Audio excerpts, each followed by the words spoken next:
Mas, se pararmos para observar o que nossos bebês conseguem fazer, podemos aprender a não ter pressa. E nossos filhos podem nos ensinar a viver mais no momento presente, que é o que agora me ensina todo dia. E viver devagar. Para mim é uma das principais coisas que ser pai tá trazendo para minha vida, que a vida pode ser devagar e pode ser muito mais legal quando é devagar. Pra mim também.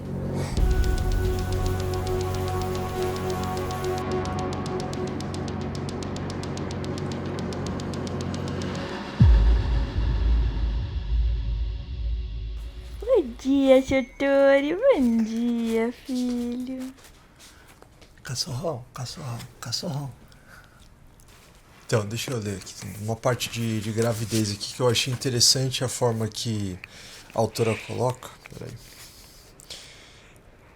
Bom Você já ouviu dia. falar num conceito chamado breast crawl? Não.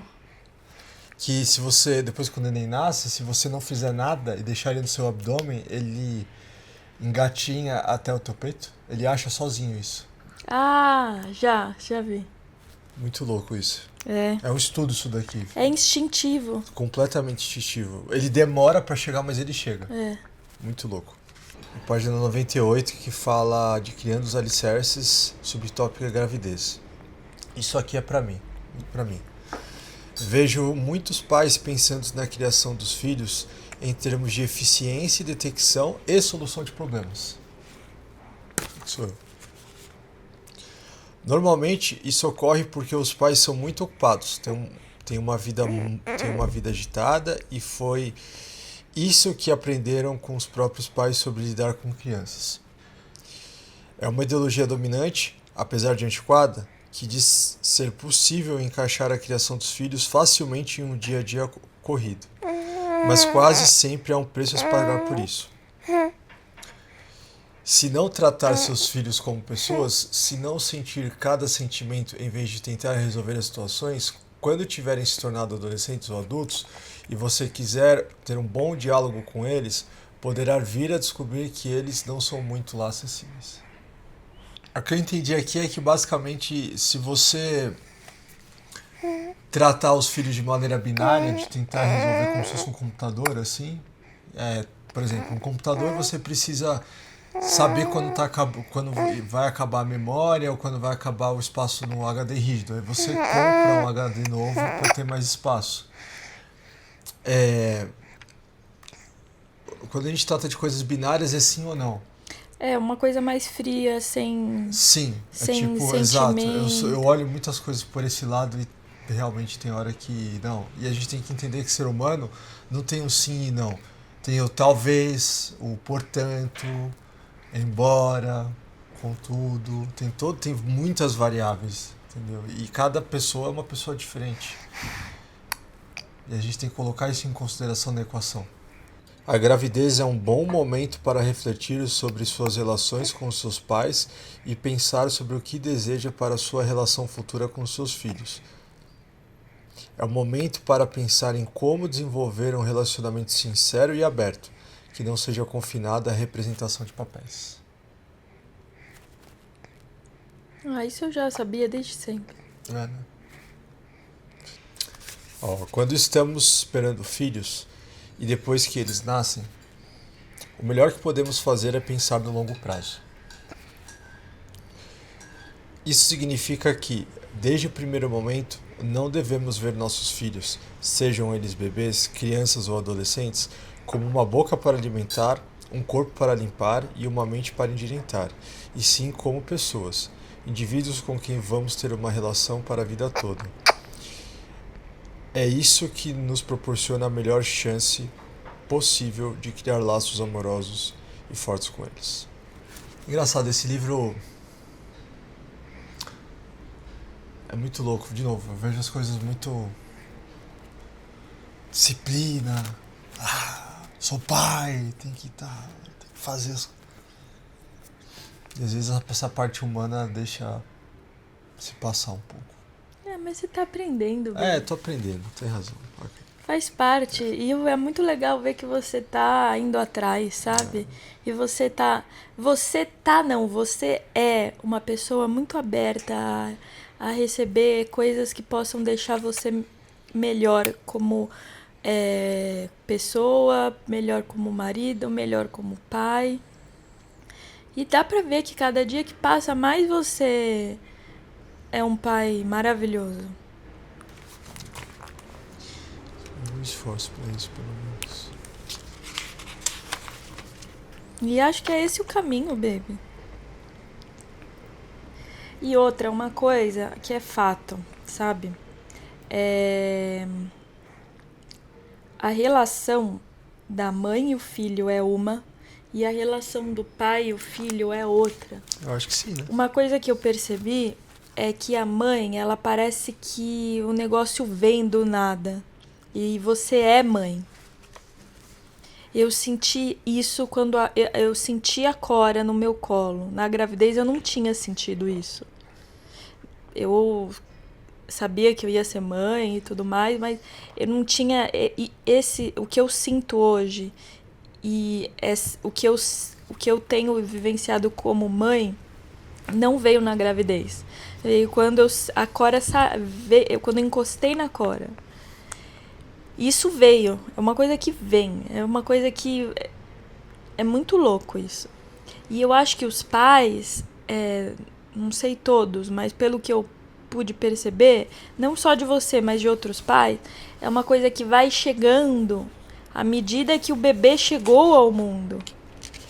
Depende, viu, baby? Sim, eu concordo com você, mas eu vou ler aqui uma parte que eu li ontem. Laço inicial, só para corroborar o que você está falando. Ao longo da gravidez, seu corpo, isso que eu achei mais legal esse conceito, seu corpo conta a sua história e a do seu ambiente para o seu bebê. Por meio do que você está sentindo, do que você come, dos sons ao redor e do que vem do seu corpo. Quando o seu bebê sai do corpo, essa história continua. Então a gestação é tipo uma historinha que você está contando pro bebê. Então tudo influenciado, tudo conectado. Beleza. Muitas mães sentem uma conexão e uma onda instantânea de amor pelo recém-nascido, como foi o caso de Emma, que é basicamente o que você contou. Isso. Beleza, agora vamos lá. Agora eu vou te dar um contraponto. Eu vou só contar a história da Emma aqui só pra... Tá bom. Só pra... Aí que vai começar a história aqui. Eu estava com medo de não criar um laço com meu filho, John, pois nunca me interessei particularmente pelo bebê de ninguém. Mas, assim que o colocaram em cima de mim, soube que ele era maravilhoso e o amei imensamente. Meu parto durou 10 horas, assim como o nosso. 12, não foi? Foi 15. 15 horas. Eu andei muito e usei uma banqueta de parto que funcionou para mim. Foi doloroso, mas como as contrações vinham em ondas, tive um pouco de descanso entre cada uma. Acho que saber o que esperar ajudou muito. Eu tinha um pouco de energia e fôlego perto do fim. Depois que John nasceu, senti pena das outras mães, porque os bebês delas não eram tão bonitos quanto o meu. Como me parecia uma experiência tão especial e única, não imaginei que a maioria das mães pensava e sentia o mesmo que eu. Não sabia que outras mães provavelmente estavam idolatrando seus próprios bebês e tendo pena do meu. Muito louco, né? Exatamente isso. Exatamente isso. Agora, beleza, vou dar um contraponto. Você dá uma transcendida nisso aqui, porque eu não sabia que existia isso, mas existia. Experiência da Mia. Meu bebê Luca nasceu por parto induzido. O parto foi extremamente doloroso, a pior dor que já senti. Não pude tomar a epidural, que é a anestesia lá da coluna, né? Porque o anestesista não conseguia colocar a agulha. Nossa, terrível, né? Quando o Luca nasceu, não senti nada além de choque. Minha mãe estava comigo e pedi que ela segurasse o bebê, porque eu simplesmente não estava pronto. Depois ele foi levado para a UTI neonatal, onde passou um dia. Naquelas 2 primeiras semanas tive dificuldade até em acreditar que ele era meu filho. Pensei seriamente em fazer o teste de DNA, porque tinha certeza de que havia sido trocado na maternidade. Caraca. Sinistro. De todo modo, agradeço a Deus pela minha mãe. Ela me escutou e ouviu minhas preocupações com calma e não discutiu o que eu sentia. e disse que aquela sensação não duraria para sempre. Minha mãe passou um mês conosco. Dizia coisas como: "Ah, o Luca tem seus olhos. Ele é igual a você quando era bebê." E, aos poucos, comecei a criar um laço com ele também. Foi só quando o Luca tinha uns 6 meses que senti que nossa relação estava realmente consolidada. 6 meses já. Eu estava segurando na piscina em uma aula de natação para bebês e ele estava batendo na água com o punho. Ele ergueu os olhos para mim e riu, e rimos juntos. Aqueles primeiros meses foram difíceis, não vou mentir. Eu sentia que estava fingindo ter uma boa relação com ele. E isso me ajudou a ir levando, mas também me botou para baixo. Para que também possa aceitar seus sentimentos. Você precisa aceitar a maneira como está, em vez de repreender por não estar como acha que deveria. Isso foi importantíssimo no progresso de Mia para criar um laço com Luca. A mãe de Mia não discutiu, nem falou que seus sentimentos eram inapropriados, simplesmente aceitou.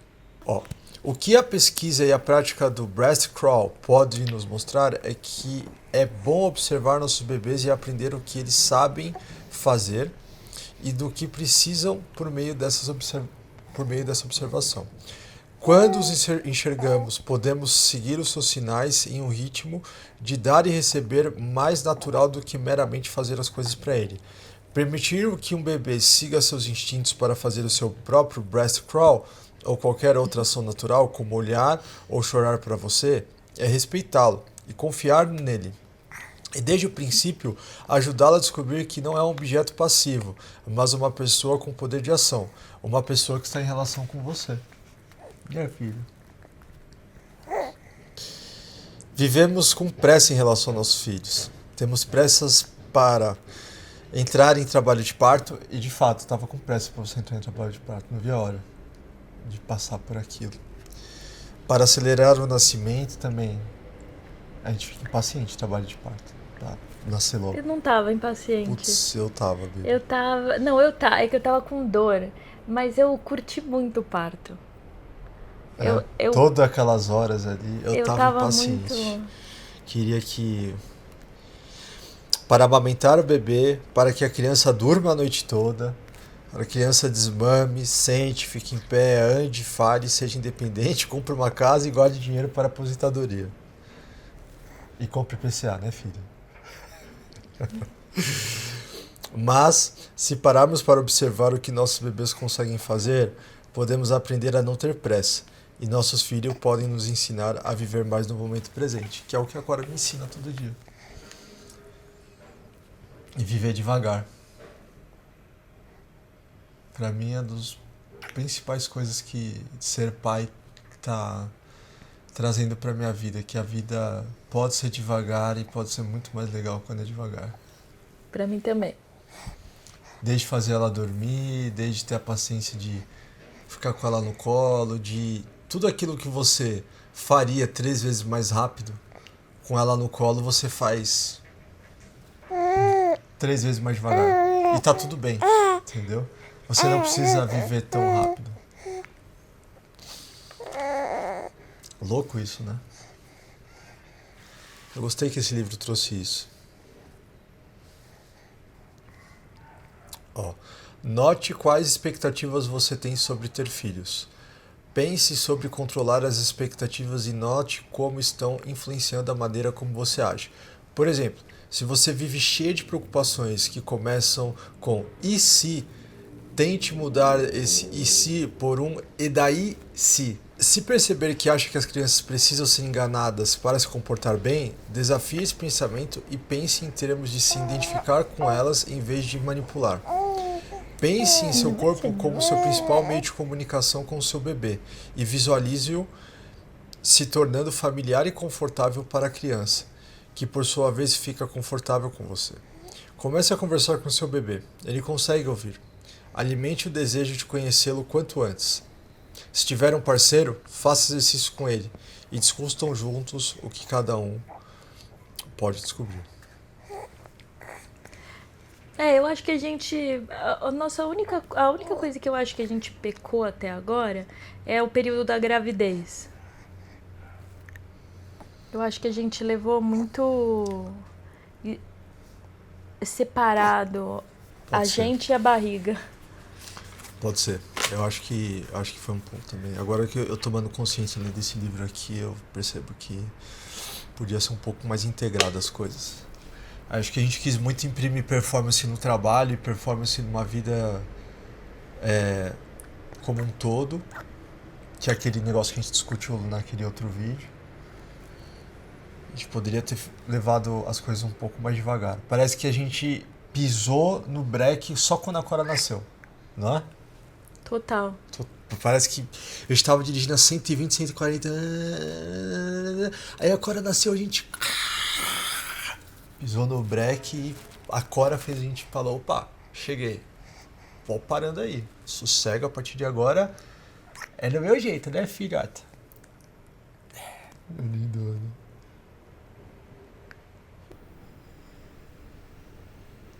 Remedei a ferida dessa gravidez estressante reconhecendo que você fez o que pôde na época com o conhecimento e os recursos que você dispunha. Repreender-se não ajuda ninguém.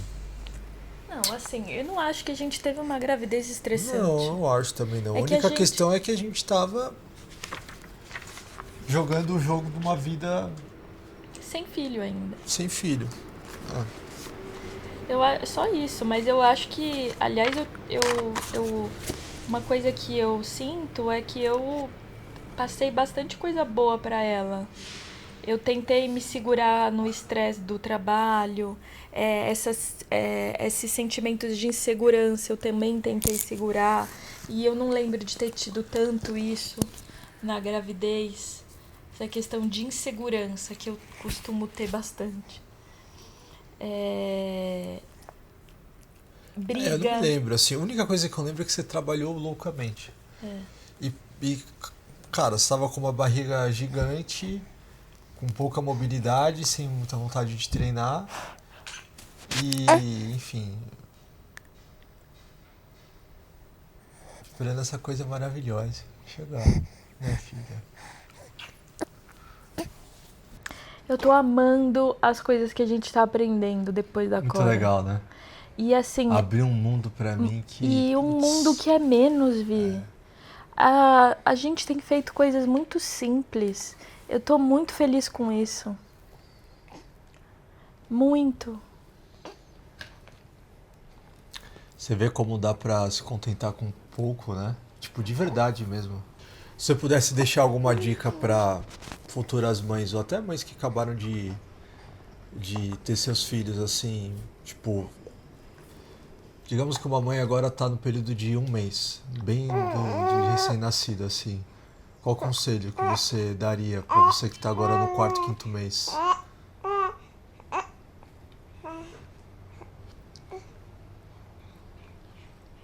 Eu ia falar pra mãe curtir esse momento.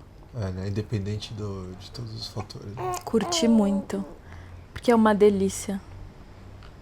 Não é fácil, mas é uma delícia. Viver o momento presente ali com a criança. Que passa muito rápido. Nossa. E dá muita saudade. E é muito bom esse momento. Acho que um conselho que eu deixaria, né, filha? Um conselho que eu daria pra pais, assim, eu acho que pra entender que a vida funciona como com fases. Que todos os anseios que ele tinha de conquistar, de fazer antes de se tornar pai, ele vai conseguir, só que um pouco mais pra frente. Pra ser pai agora. Principalmente nesses primeiros 6 meses. Dá o suporte, ajudar, esteja presente.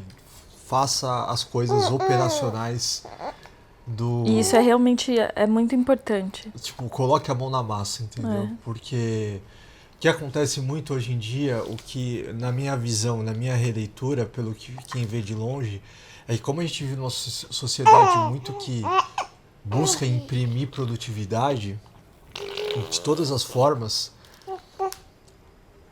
o que se costuma fazer, né? É você alocar a criança, terceirizar com outras pessoas, remanejar o dia, fazer tudo aquela malabarismo e você não coloca tanta mão na massa para justamente não não negligenciar, mas não deixar de fazer as outras coisas profissionais, as coisas de produção que você gostaria de fazer e meio que tem que fazer, entre aspas, né? Que na verdade tem que fazer, ninguém é obrigado a nada nessa vida, né? Mas cria-se uma urgência que de fato é meio que real. E na realidade a gente pensa que, tudo bem se deixar com a babá ou de fazer isso com a criança ou aquilo, que ela é muito neném, ela não vai entender nada. Não sei até que ponto. Não, ela vai. Mas eu acho que nem é esse o ponto. Eu acho que é mais o pai criar conexão com a própria criança, né? Foi uma coisa que sua mãe falou ontem pra mim, do tipo, que eu tava descrevendo a Cora quando ela tá no carrinho e os pequenos sinais que ela dá quando ela realmente vai dormir. Que ela fica olhando assim pra você, daqui a pouco ela tá olhando entre você e ela começa tal e tal. Então são coisas que pra eu chegar nessa descrição verbal eu tive que observar bastante ela. E ela falou, muito bem, Via, isso aí, você tá entendendo a sua filha, isso é muito legal. Aí eu... É verdade, né? Porque isso, assim, eu acho que hoje em dia a gente tem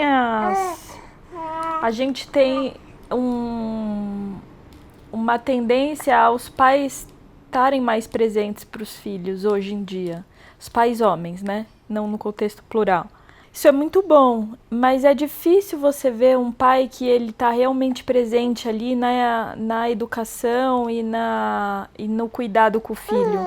Geralmente ele aparece em contextos pontuais, ele fica muito mais distante. Eu percebo isso, né? Você vê... Acho que antigamente era muito assim também, né? Antigamente era pior ainda, eu acho. Pior ainda, né? Eu acho que a gente está caminhando para uma educação, apesar do caos que, né, a gente tá, mas sempre teve, né? Sempre teve um caos, de uma certa forma. Né? E eu acho que agora a gente está tendo um pouco mais de noção, ou não, né? Sei lá.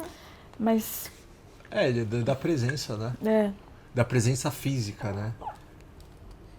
Não, a presença não só física, mas a presença espírito ali, porque física você pode estar ali. Pode estar ali, mas você pode estar no celular, isso. Uma coisa que mudou a minha maternidade e a minha relação com a Cora é o livro Nana Nenê. Né? Mas ele mudou, assim, absurdo, porque eu senti... no início, quando eu vi que muita gente estava me falando para fazer várias coisas que eu não queria fazer e que eu não sabia o que eu estava fazendo e que isso estava impactando no bem-estar da minha filha, eu comecei a entrar em pânico. Eu lembro. E eu comecei a entrar mais em pânico quando eu via que eu tinha que estudar, eu tinha que ver dicas de várias coisas e na internet... Todo mundo dá opinião sobre a maternidade maravilhosa. Então você tem, segura o bebê nessa posição. Faz o bebê fazer isso. Não sei o que lá. E assim, muita. Isso é horrível. E esse livro, ele é um manual para um ser humano. Ou seja, é um manual que não é bem manual, porque não tem como a gente seguir a linha aquilo, né? A risca, cada criança é uma criança, cada mãe é uma mãe. Mas ele dá uma paz de espírito para você ter segurança de como você vai cuidar do seu bebê. E aí você decide o que você vai fazer com o seu bebê. E aí eu parei de ver o que a internet dava de dica. Isso pra mim foi maravilhoso. Libertador, né? Libertador, porque de repente eu tinha domínio do que eu precisava para ser mãe. Eu tinha as ferramentas que eu precisava, que eu não fazia ideia como fazer com a Cora, né, filha? E eu tinha essa liberdade de poder fazer o que eu sentia. Né, filha? Isso me deu muita segurança de falar, não, eu vou por esse caminho, eu vou por aquele. E eu acho que essa insegurança é muito ruim pro filho. E foi isso que o livro me deu. Ele me deu uma segurança como mãe, de saber o que eu tô fazendo pro meu filho, de bom ou de ruim, ou enfim. Isso pra mim foi libertador. Então eu acho que o livro pra mim foi fundamental. E aí eu parei de ver... Aí você ficou mais seguro, eu percebi que a gente saiu daquele ambiente de a Deus dará e ficou uma coisa mais centrada em relação às nossas atitudes perante a Cora. E eu parei de ouvir o que as pessoas tinham a dizer sobre faz isso, faz aquilo. Cara, eu não quero saber, não me interessa. Agora eu tô em outro desafio, que é eu aceitar, relaxar quando a Cora tá num momento de estresse. O estresse, o que eu quero dizer, é um agito. Vai impactar em alguma coisa nela, então ela não vai dormir, ela vai ficar chorosa. E isso é ruim pra ela. Só que é uma coisa que ela precisa vivenciar. E faz parte. Então, isso eu tô aprendendo a lidar. E a curtir esses momentos, porque a minha vida é assim, a Cora tá bem? O que tá acontecendo que não tá deixando a minha filha bem? É isso que é a minha vida. E eu preciso entender que esses momentos também fazem parte da criação dela. Então eu preciso ficar bem com isso e aproveitar esses momentos. Então é isso que eu tô aprendendo. O que você gostaria de que tivessem te falado antes da Cora nascer? Eu daria uma atenção especial para a amamentação. A amamentação é muito... Isso é uma coisa que não veio de imediato. Eu achei que eu fosse sentir o que eu sinto hoje, mas eu não senti. A amamentação, para mim, ela foi... Bom, você viu, foi muito dolorosa. E eu não sentia prazer na amamentação. Era quase que um dever. Era um dever, eu como mãe, eu tenho que dar o alimento para o meu filho. Mas eu não sentia aquela coisa de... é uma conexão que tanto falavam, uma conexão da mãe com o filho. E eu daria uma atenção especial para a amamentação, para eu saber o que é amamentar, o que significa amamentar. Eu leria um livro de amamentação, eu li um livro de amamentação que explica o que é o leite, como que o leite é produzido. Muito bom. Eu faria consultoria de amamentação para entender como que é a pega. Já se prepararia Já me prepararia para isso. Porque mais... E é engraçado que é meio underrated falar de amamentação na gestação, né? Sim. Eu não vejo, pelo menos, claro, que eu tenho menos contato com esse tipo de conteúdo, mas eu não vi nada em relação a já começar a pensar na amamentação durante a gestação, né? Não, você vê pouco, é muito falando do você parto. Olha mais parto, mas... Louco isso, né? Isso eu daria uma atenção especial, porque é realmente uma coisa que vai além do dever, assim. Eu sinto que quando eu parar de amamentar vai ser sofrido. Mas acho que é de novo, né? É aquilo que o livro fala e o que a Cora me ensina o tempo todo. A gente tá no presente. Tudo nessa vida tem um começo, meio e fim. E quando essa coisa tá acontecendo, desfruta dessa coisa o máximo que você puder. E lembra, quando acaba uma etapa, inicia-se outra. E por aí vai. A vida é assim, um eterno ciclo. Quando acaba uma coisa, começa a outra. E você identificar isso e aproveitar. No final das contas, a gente tá aqui agora, desfrutando dela com 4 meses, fazendo entendeu? E não ter pressa para ela ficar independente, começar a andar e começar a conversar, enfim, porque haverá outros desafios nessa época e talvez a gente sinta falta desse momento aqui. Só que a gente só acha que vai sentir falta se a gente realmente não desfrutou de uma maneira... Eu tava pensando nisso, Porque se a gente não desfruta, a tendência é a gente sentir falar, a gente era feliz e não sabia. Mas eu acho que quando a gente fala que a gente era feliz e não sabia, era porque naquele momento a gente estava com a cabeça em outro lugar. E aí quando passa, você fala, puxa, pensando bem, naquela época eu era bem feliz. A gente só não estava desfrutando como deveria desfrutar. É isso. Então acho que a gente tem que desfrutar e viver devagar, entendeu? sem ter pressa dela crescer Sim. logo. Mas eu não tenho. Isso é uma coisa que eu não tenho pressa dela crescer. Eu não quero que ela cresça. Assim, é inevitável, mas eu tô realmente curtindo. Eu acho que isso que você falou é muito legal. Porque quando você entende que vai acabar, que faz parte, e você aceita que acabou aquela fase, é porque você realmente viveu aquela fase e aproveitou. E eu acho que Tipo, você dá aquela saudade, mas não é aquela saudade, tipo, ai, que vontade de voltar pra cá. Não, é uma saudade, tipo, foi muito bom, mas acabou e tá tudo certo, tá no passado. Eu acho que quando você tem esse sentimento, significa que você realmente viveu aquilo lá, esteve presente, desfrutou. Mas não quer retornar aquilo lá, né? Porque você já sabe que o presente que você vive no agora também é muito bom. Pra você querer voltar em outro tempo, né? É muito louco isso. Por isso que é bom a gente dar uma desacelerada, né? Sim. Por exemplo, hoje eu poderia ter acordado que nem um louco, já subido na bike, treinado, não sei o que, né? Tá pra cima, pra baixo, fazendo umas coisas. Só que eu decidi fazer uma manhã mais devagar e tudo bem se eu não conseguir imprimir uma performance, né, matinal como que deveria fazer, né? Deveria, né? Pra ter esse tipo de conversa com você, porque às vezes você se permitir a parar e conversar e refletir sobre coisas sobre a vida com a pessoa que você ama, te faz ter outros tipos de visão. Reforça alguns pontos de vista e você começa a enxergar certas coisas que talvez você não estava enxergando antes, né? Eu acho importante isso. São coisas que eu tenho aprendido cada vez mais. E não só ficar engajado.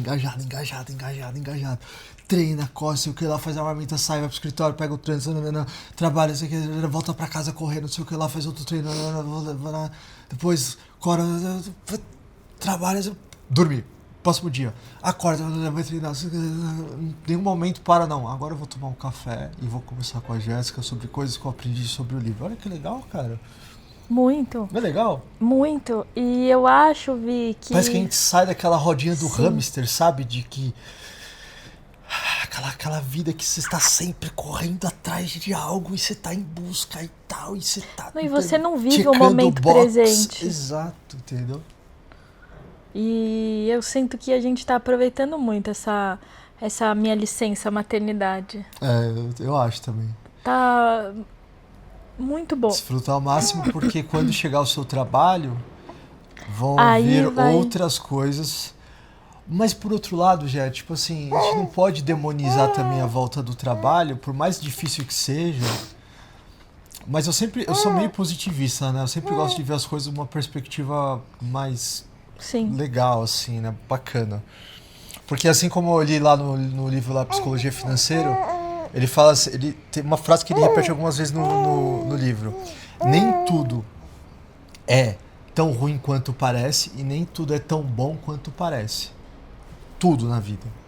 Então voltar pro trabalho não é tão ruim quanto parece. Eu acho que não também. Porque, querendo ou não, você volta a entrar no trilho da carreira que você estava trilhando, você volta a se desenvolver profissionalmente naquilo que você desempenha, e isso vai demandar um pouco mais de flexibilidade em relação em como a gente vai continuar criando a Cora, mas ela vai continuar. O mais importante é aquilo que esse livro aqui fala, que a gente tem que ouvir nossos filhos, a gente tem que estar conectado com eles e principalmente estar no momento presente, porque quando a gente está no momento presente, ele sente isso, ele sente que a gente está ali com ele. Sem dúvida. Não tá olhando para ele, mas eu tô pensando, cara, eu preciso editar um vídeo, eu preciso ter uma reunião, não sei o que, eu vou fazer um treino, não sei o que.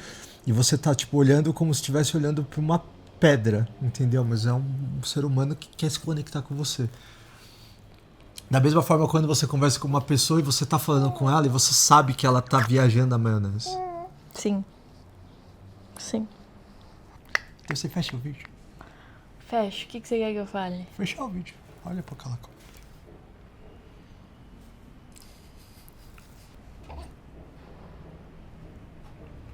Fechamos o vídeo. Se inscrevam no canal. Adianta alguma coisa falar pra alguém se inscrever no canal? Sei lá, todo mundo fala isso, cara. A gente Então tem que eu falar acho também. que não. Você acha? Eu parto da premissa que a pessoa ela vai se inscrever no canal se ela realmente quiser se inscrever Eu no canal. acho. E ela sabe que ela pode se inscrever. E por mais que a gente fale pra se inscrever no canal, não sei se de fato vai ter uma ação. Eu acho que relembra ela, eu acho, né? Eu acho que não, porque Acho que não. eu acho que você dá. Eu, pelo menos, sou assim. Se a pessoa fala pra eu me inscrever no canal, não vou me inscrever. Ah, não? Não, porque eu tenho livre-arbítrio. Tudo bem, mas ela tá só fazendo uma sugestão. Não vamos seguir o padrão de se inscrever no canal. Não. Se Fala inscreva assim, no canal. galera, faz o que vocês quiserem, então. Se inscreva no canal se você achar que deve. Não se inscreva no canal. Então, mas aí ninguém vai se inscrever. Vai, aí que tá. Ah, tá bom. Aí você já tá indo pra outro nível já, né? Aí que tá. E deixa seu like, ou também não deixe seu like. Só não deixa um dislike. Ou deixa, se você não gostou deixa também. também, faz o que você quiser.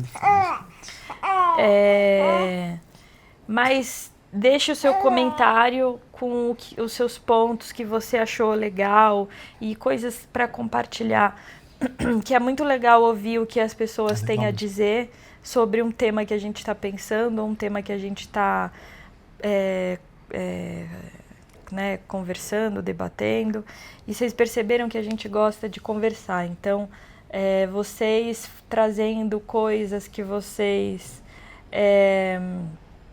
pensam e vivenciaram, ou enfim, queiram compartilhar alguma informação da vida de vocês, isso é muito legal, porque a gente lê e reflete sobre isso e até conversa sobre esses pontos levantados. Então, traz vocês também para a roda da conversa. E isso é muito legal. Então, mais do que se inscrever e dar like, deixe o seu comentário com a sua experiência, a sua vivência, o que você achou. Para a gente poder realmente fazer uma roda de conversa aqui e sair conversando, que no final é isso que a vida é, a gente conversar sobre a vida. Ela tá ficando desconfortável. Chega, né? Dá tchau. Tchau, pessoal. Até outro dia. Até outro dia. Tchau, pessoal. Vou desligar a câmera.